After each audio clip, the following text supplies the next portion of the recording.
watch and burn. Hey everybody, so tonight I want to discuss my absolute favorite Hellraiser movie, and that is Hellraiser III, Hell on Earth. And I know that this is the one that nobody really got on board for.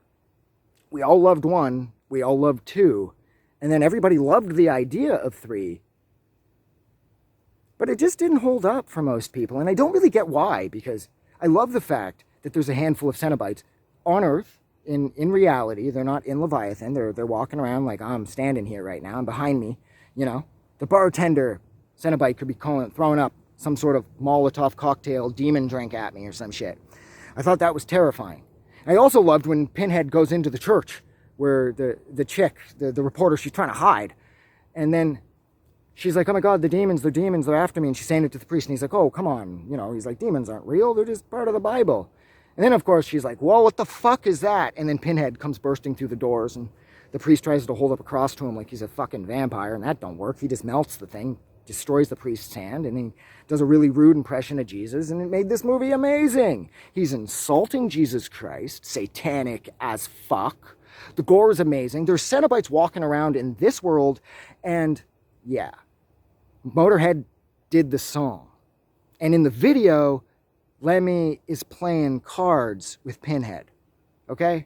Sort of like a Bill and Ted's Bogus Journey, sort of playing, you know, Battleship or some shit with Death, the Grim Reaper. Sort of the same difference here, but I was a little kid, I was really into Motorhead, and I thought Lemmy, well, I still think Lemmy's a god, but I thought Lemmy was amazing, and then considering the fact that now Motorhead was tied into this, that was it.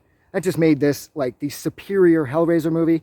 Even though I will say that this series, even though it would be a lot of hit and miss, Inferno was rad. I liked Deader. I thought the look of Deader was amazing. Hellworld was a piece of shit. But I really liked Inferno. And Inferno was clever. Inferno was really clever. But we're not talking about that here. This is where sort of iconic, outspoken, confident Pinhead is born. He's not shy in the second one. But it's in this with his sort of, like, he's got the gall to do an impression of Jesus on top of the altar at the front of the church and shit. And this is the Pinhead that we all know and love. This is, like I said, the ridiculously confident. Like, he knows he's going to win. Even when he loses, it doesn't really matter because Pinhead knows he's just going to come back. And I also liked how in this one that you see Philip, like you see Pinhead prior to when he was a human back, I believe, in World War I, and he is a human Pinhead. Philip, he's attempting to help solve the mystery of Pinhead. So it added this sort of thriller, sort of murder mystery sense to this. It had a touch of like Murder, She Wrote thrown in, which I liked as well because it gave more history to the character of Pinhead.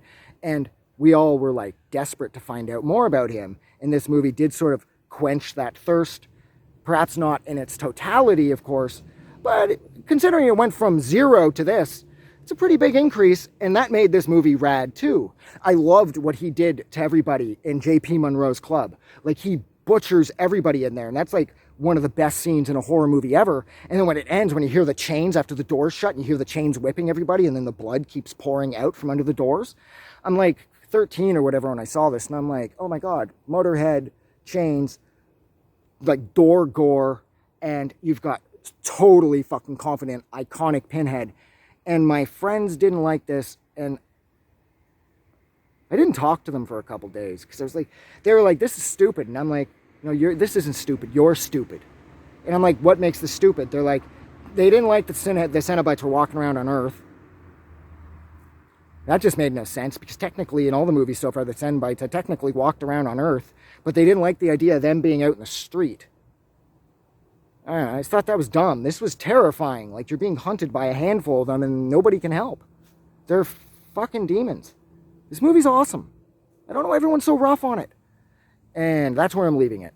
So thank you so much for hanging out with me while I discussed Hellraiser 3, Hell on Earth. Like always, if you like this review or you like this movie, don't forget to do something nice for somebody. But like always, please don't forget that the world is actually a better place because you're here.